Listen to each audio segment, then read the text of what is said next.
Kirsten Winkler. This is EDUKWEST, and together we are on the search for better education.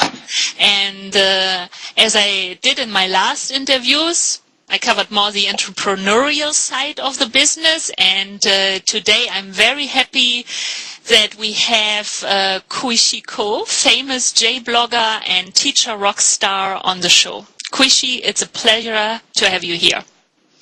It's great to be here.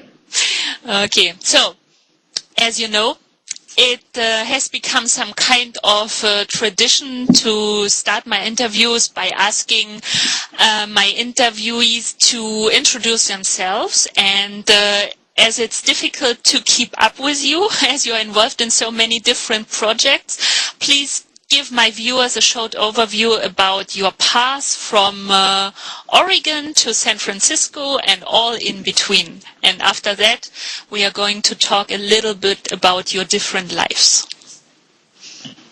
All right, sounds good. So I'm originally from Washington State, so that's north of Oregon, and I made my way down to Oregon for college, where I went to Willamette University, which is a pretty small school, so most people probably won't know where it is or what it is. Mm-hmm. So I went down there for school, and then after I was done with school, I thought, all right, I'm gonna live the good life and become a blogger. And make money doing that. And then, of course, it worked out okay until, I didn't have any money anymore and couldn't pay rent. So at that point, that's when I decided that I needed to look for other sources of income. And a good friend of mine and mentor mentioned EduFire, which is, I think, one of the co-founders of EduFire was his friend. So I went over there, tried it out, and basically everything ever since then, I was teaching over there, and then I started working in EduFire. Mm-hmm.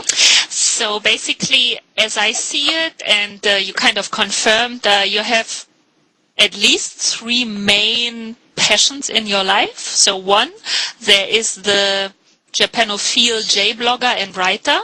Then there is the teacher, and of course we have to mention the edupunk who wants to change the education system. So would you agree that this is going to be the new teacher, someone who is involved in many different areas other than teaching only, but everything has an effect on the other things he or she is doing? Yeah, I totally agree. I think the teacherpreneur or the teacher rockstar, I think, are going to not just be people who just teach. It's going to be people who, either blog or have some other following besides that. Because I mean, really, when you think about all the famous people on the internet, they're not as famous as like the Brad Pitts or the Angelina Jolies, but they have their following, and all those people are people that people respect and want to learn from, whether that's sewing or cooking or just how to be a jerk on the internet. You never know. So I think this is one like the teaching aspect is something that a lot of people haven't thought about because they haven't really had that kind of opportunity to teach a bunch of people online and be able to make revenue from that. Mm-hmm. And talking about one of your flagships, or let's say your flagship blog, Tofugu, and then the side project Koichi Ben. So your YouTube channel of Tofugu has nearly 14,000 subscribers, and Koichi Ben nearly 8,500. And could you please explain to my viewers what are you doing there, and are those blogs a result of your stays in Japan? Or how did it come about? So actually, don't tell my school this, but they originally came about because so I was in university and I had run out of Japanese classes I could take, and so I decided that okay, I'll do an independent study, get some credits for that, and my proposal was to write a blog, and so Koichi Ben was my original blog. And so that's the one that's written in Japanese for Japanese people about American culture and the English language. So I was getting college credit for writing that blog, which is absolutely wonderful. Also making a little bit of money on it at the same time, so you can't beat that. And then from that, there were a lot of requests to do kind of an opposite version of that. So writing in English about Japanese culture and Japanese language. So I started doing that as well, and that one's been more popular because I can write a little bit better in English, but. That's pretty much where they came from, and after graduating and stuff, I still continued working on them because they're a lot of fun to do, and get to meet a lot of cool people doing that. And well, they are both very popular, so no doubt about that. So it was planned from the beginning. On an educational basis, as you said, you got the credits for college and university for that, and then it some kind of developed further. So would you say you are a born storyteller, or did you learn it along the way? I don't think anyone's a born storyteller. I also don't think anyone's born good at talking. Actually, another reason that I wanted to start the blogs, and then another reason I made a YouTube aspect to my blogs, besides the fact that it draws in a lot of traffic, is because in I'd say early college, and everything before that, I was a very bad speaker. I'm still a bad speaker, but I've gotten a lot better. Because of the YouTube videos I've been making. So that's just part of some personal development stuff, because I wanted to become a better speaker. I wanted to say a little bit less, which I'm saying a lot right now, and just kind of get over my fears of public speaking, speaking to people. And it's still scary to speak to people, but it's definitely a lot better now than it was 3 or 4 years ago. I can't remember what the original question is now. Yeah, and the success is there, so you're definitely on the right way. So, you being so successful now, could you give some advice to my viewers that would like to start an educational blog or maybe vlog, and also on how to build a followership on their own? Yeah. So my first recommendation is to get started, because most people just don't get started at all. That's definitely the hardest step is making your first one, because there's so many excuses. Just say I'm going to wait until I start, or I'm going to wait until I get my plastic surgery until I start. I don't know. But there's all sorts of excuses not to start, but you might as well start now and just go with it. If you're honest, and if you're you actually make a little bit of effort in terms of what your content is, because in the end, content is king, I think. No matter the quality of your video or anything like that, then I think you'll do okay. It's all about the content and all about actually getting started. Oh, okay. What did the Real Godzilla project teach you? It taught me about cease and desist letters. That's and some background on the Real Godzilla project. That was just a blog. I was blogging as Godzilla, and very quickly I got a cease and desist letter from the creators of Godzilla, Toho Incorporated. So I had to stop very quickly as well. So at least I didn't work on it very hard. Good. Okay. How important, and you already mentioned it in your previous sentences a little bit, but how important do you think is self-developed content for a successful online teacher these days? So videos, podcasts, or textbooks like the incredible Tofugu textbook? I'm working on that. It's about 20 pages in right now. That's and it's got to have at least 180 more. Yeah, okay. Quite a bit. So more in general, the importance of content and self-developed content. I think the most successful teachers will be people who create their own content, just because like looking out there at all the content that exists now, either it's very expensive and hard to access for students unless they pirate it, of course. So there's that. Also, just the quality of textbooks out there. They're really boring. They're not very innovative. It's textbooks are just these. Not that there's anything wrong with older people, but it's just people who don't understand how a lot of people learn, I think, and it's just mostly spitting out information. And so I think a lot of the teachpreneurs of our day and a lot of the younger teachers are gonna start making use of other things like incorporating audio into their textbooks, which of course will have to be like either an online textbook or a PDF, video, and then also coming up with interesting ways to teach, because as there are more and more teachers on the internet, there's going to be more and more competition to be the best teacher in whatever subject in the whole world, and so that's gonna drive a lot of innovation in terms of textbooks and content and things like that, which will be really good for the students, and it'll be really good for the teachers as well who put out good quality content. I agree. So at the beginning of this interview, you told us a little bit how you got to know about EduFire.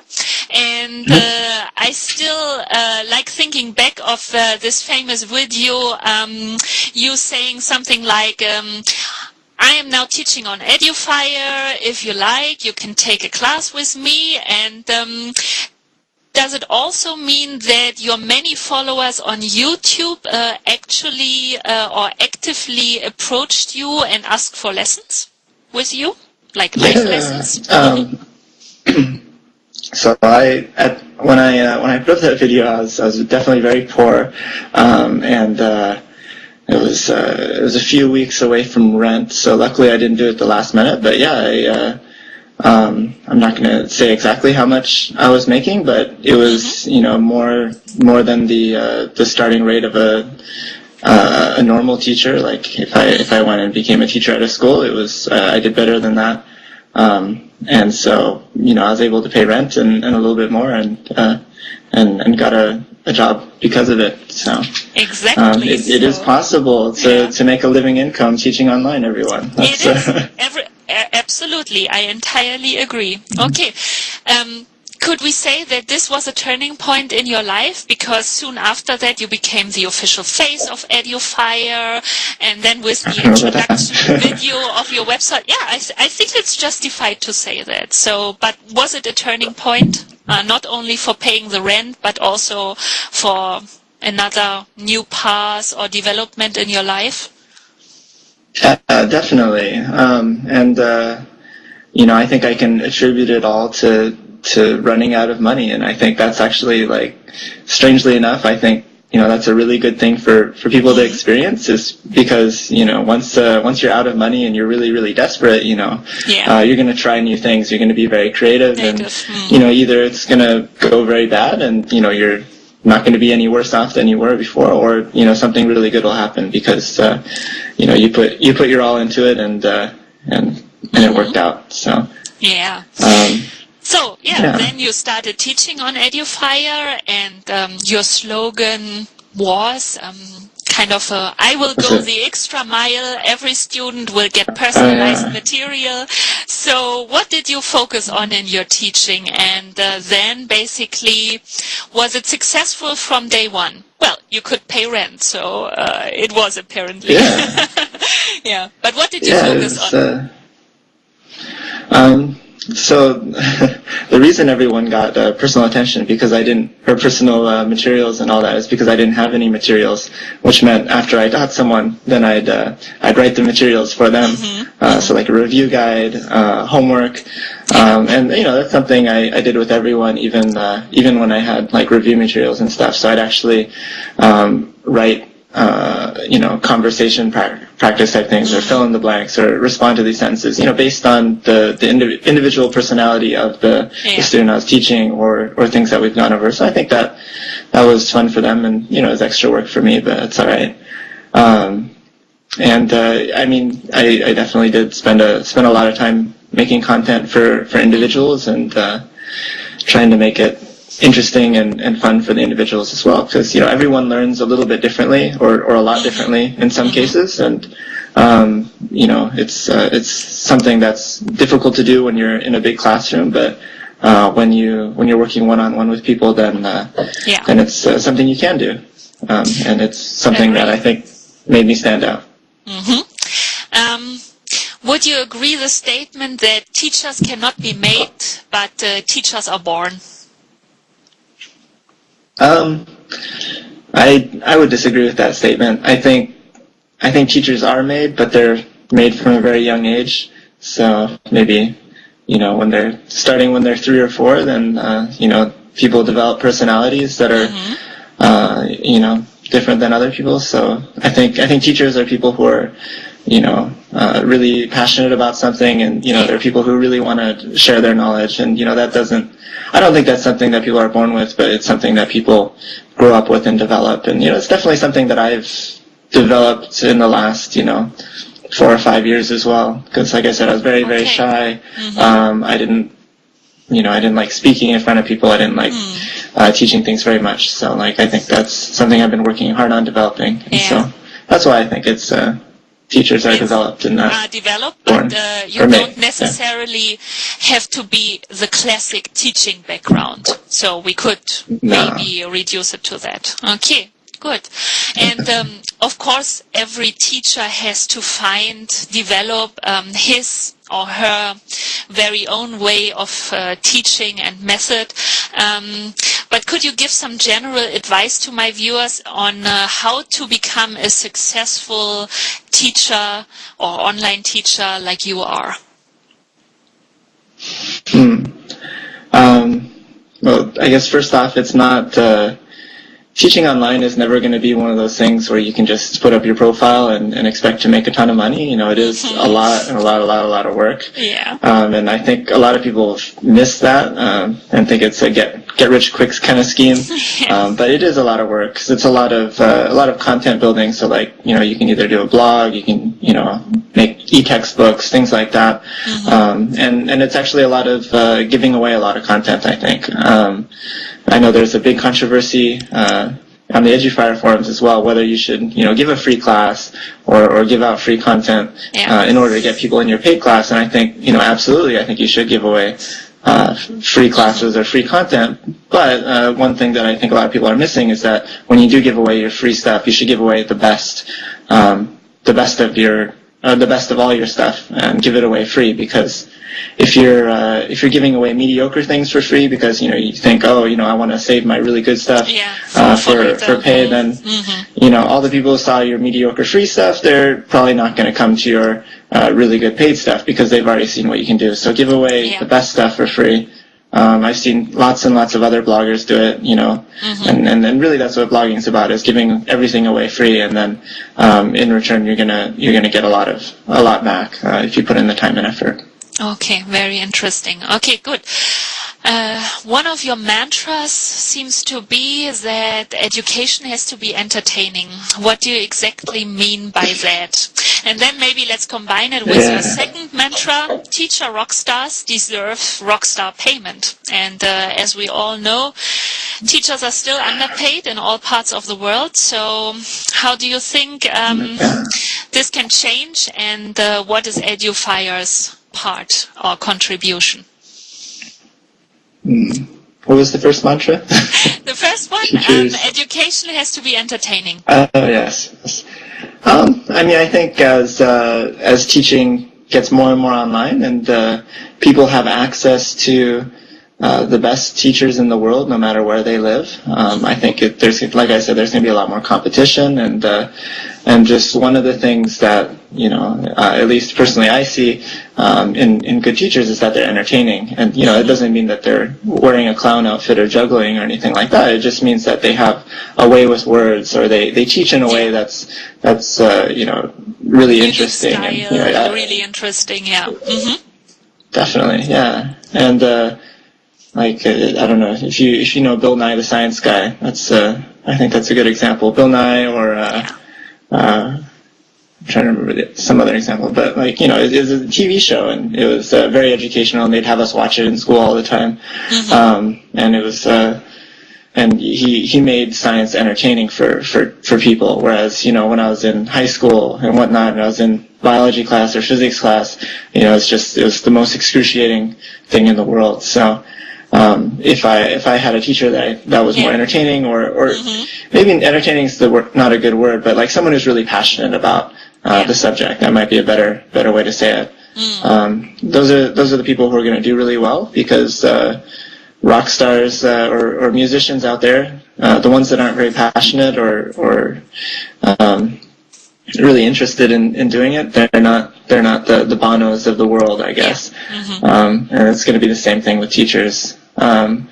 As for teachers getting rock star wages, I think we've already seen this in Korea with a mega study where teachers are making, you know, over $1 million a year for being the best English teacher, and they're getting plastic surgery, and they're getting agents and things like that. And I think that's something we'll hopefully see soon everywhere else, is teachers getting agents and booking deals and things like that. I'm really excited to see that. I'm also excited about it. I mean, with the internet. Oh, go ahead, sorry.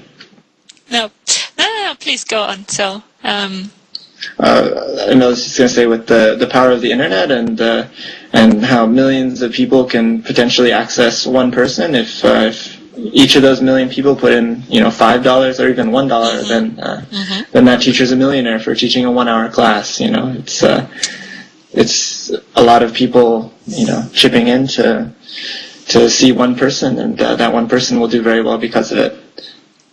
Okay.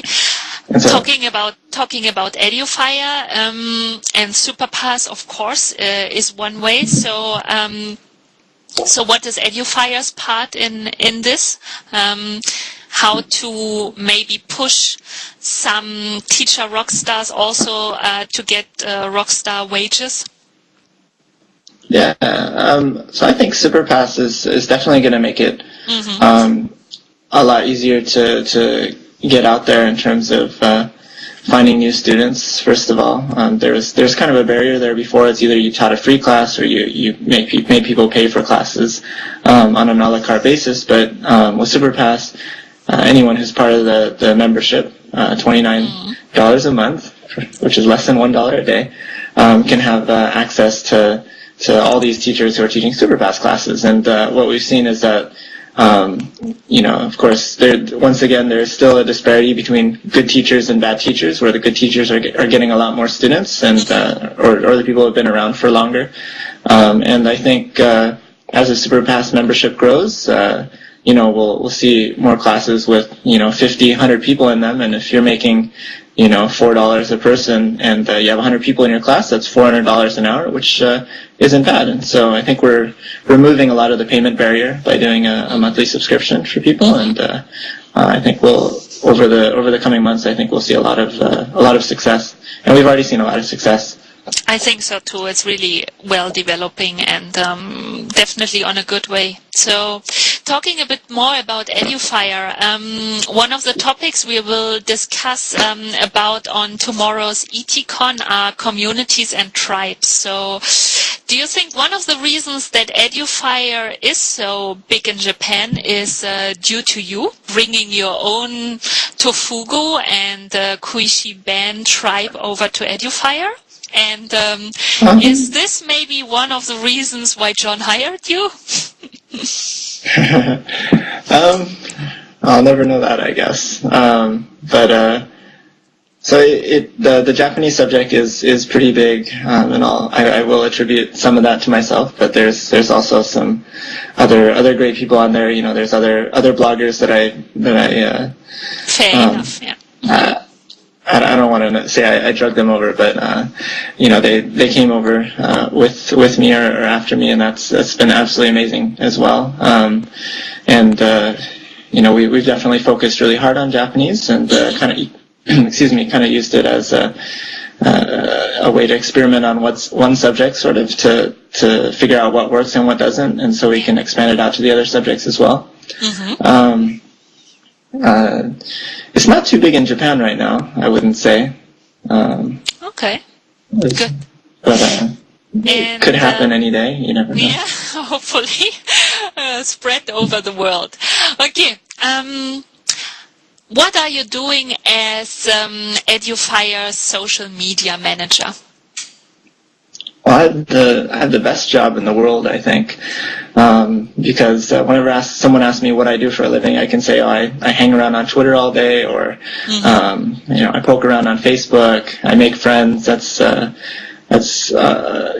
looking at it on a very general terms. That's my job, is to be social with people online and to make friends and to basically interact with people. And of course I do a lot of other stuff too, like user testing, just working with it goes back to the social thing, I guess. Just working with other people and other entrepreneurs. One of your great strengths, working with people, connecting with people, also bringing people together. Okay.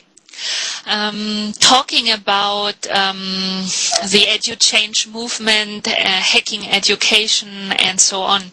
With the EduPirate blog, you officially joined that movement, and what is it you want to change?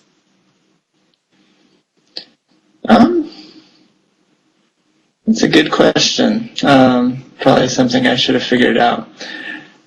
I mean, I think there's a lot that can be changed with education. I think there's a lot that should stay the same as well, but sometimes I'll take a stand that's a little bit more controversial just to start some discussion. But I think there can be a lot more online education. I think the main thing that I want to see changed is just the quality of teachers, and not necessarily the quality of teachers, but just access to the quality teachers, more so than there is now. Just because, when I look back, growing up through my childhood and through my educational experience, I can maybe think of 2, maybe 3 teachers that really stand out as being absolutely amazing and changing my life. So I'd like to be able to give the opportunity to younger people to have access to, instead of just 2 or 3 throughout their whole 12 years in school, have access to 8, 9, 10 amazing teachers that help change their lives for the better. Yeah. And well, you have many projects, but when will the EduPirate get out of the dry dock to pirate education again? Good question. I might make some interns start writing. We'll see. It's all about figuring out how to have enough time to do everything. It's all about the time, but I hope soon. So, a personal resume at the end of this interview. You're 23 now, if I'm well informed. So, where do you see yourself going, and where do you see the EduChange going, of course? Yeah. Well, my original goal is to retire at 30, but I think it'll be more like 35. Yeah. The way things are going now, but we'll see. Or, but that's the goal there. So between now and then, I absolutely love working at EduFire. It's full of really smart, amazing people, and I don't see myself ever wanting to leave EduFire anytime soon.